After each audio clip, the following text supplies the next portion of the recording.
Pensando en cómo contar mi historia, me di cuenta que la verdad mi historia de fracaso no empezó en la empresa, empezó muchísimo antes, empezó cuando nací en una familia machista, en un país machista, en donde el trabajo de una mujer que es ama de casa y que tiene hijos no se valora.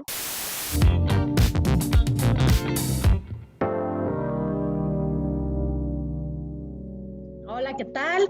Yo me llamo Paulina, todo el mundo me dice Polka. Les quiero contar cómo fracasé intentando abrir un laboratorio de innovación en la empresa donde trabajo. Pensando en cómo contar mi historia, me di cuenta que la verdad mi historia de fracaso no empezó en la empresa, empezó muchísimo antes, empezó cuando nací en una familia machista, en un país machista, en donde el trabajo de una mujer que es ama de casa y que tiene hijos no se valora, que pues, parece como que es facilísimo y que todo el mundo puede hacerlo y que podría combinarse perfectamente con una vida profesional sin ningún problema, ¿no? Pues yo creí esa historia, ¿no? Y para pues un poco ponerlos en contexto de cómo no sucedió así, cuando era joven, no sé, me desvelaba hasta las 3 o 4 de la mañana en algún proyecto, en cualquiera de las empresas en donde trabajé. Al otro día llegaba y me sentía pues un pavo real, ¿no? Y la gente me veía así como diciendo, wow, ¿no? O sea, tiene la camiseta puesta tanto que está aquí desde las 9 de la mañana, aunque acabó a las 4. Entonces mi jefe siempre, generalmente me daba la tarde libre y todo el mundo sabía que mis ojeras y mi cara de panda pues significaban un aumento o un ascenso pronto, ¿no? Y la diferencia cuando tuve hijos, cuando tuve mi primer hijo, fue que después de 45 noches sin dormir, y aquí quiero aclarar que sin dormir más de 4 horas seguidas, neta, en 45 días, pues llegué con cara de vela derretida, fatal, con los pelos de loca, fatal a la oficina, pero pues con un compromiso igual enorme. Y la diferencia fue que ahí mis ojeras pues no significaban un aumento, significaban todo lo contrario, significaban que durante los próximos 3 años no iba a haber un aumento, no iba a haber un ascenso, no iba a haber una oportunidad para mí, ¿no? Pues ahí cambió totalmente mi perspectiva de a qué me estaba enfrentando, ¿no? Para no hacerles el cuento largo, cuando tuve a mi segundo hijo, para quitarme esta espina de que no podía lograr lo que tenía que lograr siendo mamá, que para mí era seguir siendo exitosa en mi vida profesional, decidí abrir un laboratorio de innovación. Y bueno, pues en este intento de abrir este laboratorio, me dieron chance de escoger si me quería dedicar al laboratorio o me quería dedicar a mi carrera de marketing. Yo era la jefa de marketing de la empresa y decidí dejar mi puesto pues por este sueño, ¿no? Que tenía. Yo quería hacer, pues ya saben, lo que se necesita hacer para revolucionar una empresa.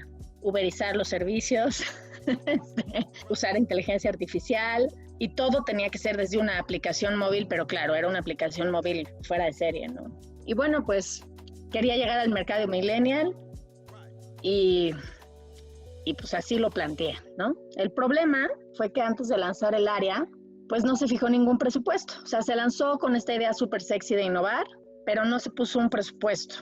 Y cuando se vio que pues, era un reto que implicaba riesgo, se decidió que pues, no era conveniente hacer el proyecto, ¿no? Un día después de 2 años de plantear un proyecto increíble en el que ya me habían dicho, sí, es increíble, vamos a hacerlo, esto se tiene que hacer como sea, de repente pues llego a la empresa y todo el mundo tenía cara como que sabía algo que yo no sabía. Llega uno de los dueños de la empresa y me dice, no, mira, tú puedes innovar, de verdad lánzate a innovar, pero innovar ahorrando, o sea, puedes innovar en el ahorro. Entonces yo como que no entendía nada, fui con mi jefa y me dijo, nos fascina tu proyecto, nos encanta, pero esto no se puede hacer este año. Era año electoral y además era un año que pues la empresa no tenía los números que necesitaba para poder invertir. Entonces pues ahí se me rompió el corazón, la verdad esa fue la sensación, pero bueno, hasta aquí la verdad es que yo me quedé con una mala sensación y se veía todo como si fuera un fracaso de los dueños, ¿no? Que no hicieron un plan con un presupuesto, que no quisieron invertir en innovar, que bueno, en ese momento se veía como que teníamos que innovar, como que era una urgencia, pero verdaderamente pues, no lo era. Pero yo quería saber exactamente dónde había fracasado yo, dónde estaba mi fracaso, porque la verdad es que aunque yo soy una con la empresa y amo la empresa donde trabajo, siempre me he considerado a mí aparte, ¿no?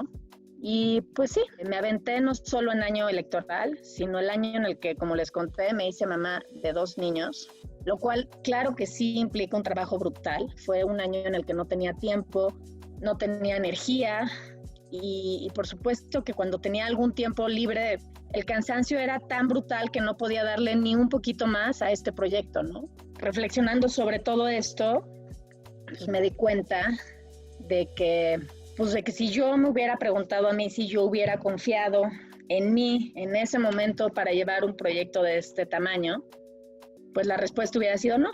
Yo no hubiera confiado en mí porque detrás de esa gran idea no estaba una persona que daba la vida por esa idea. Estaba un ego enorme de mi parte que necesitaba demostrar que yo podía ser más y podía al mismo tiempo ser una increíble fregona para los negocios y para la innovación, ¿no? ¿Qué aprendí de ahí? Bueno, pues creo que la gente que emprende con éxito no solo tiene una idea genial, la verdad sí eran ideas geniales, no, de verdad, pero no solo era una idea genial.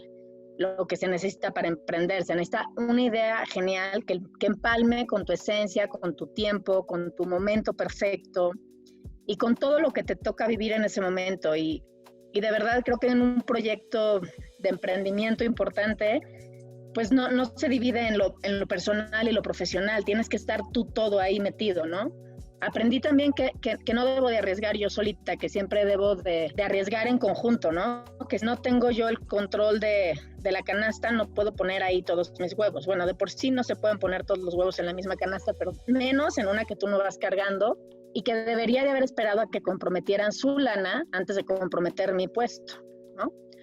Al final, mi jefa me dio la oportunidad de irme al área comercial, que la verdad lo tomé también como un reto de aprendizaje ahora de números, que es lo que más me faltaba en ese momento, ¿no? Presupuestos justo.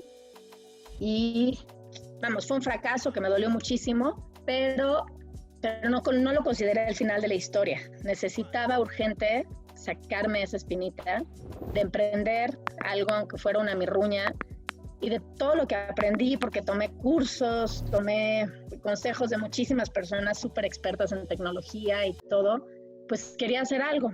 Y entonces hice mi blog que se llama La Olla Express Recetas para Fracasar.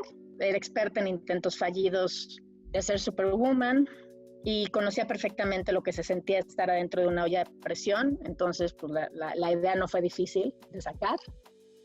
Y bueno, pues ahora ya aprendí otra cosa. Aprendí, creo, que los proyectos importantes no solo surgen justo de una gran idea y en un momento perfecto, sino también creo que surgen neta en el corazón, porque solo de ahí se puede sacar esta necedad necesaria para seguir apostándole diario a un proyecto que todavía hoy pues hay muchísima incertidumbre, ¿no? Sobre qué pasará con él. Y solo de ahí se pueden sacar, pues no sé, las ganas para todos los días despertarte y trabajar de gratis,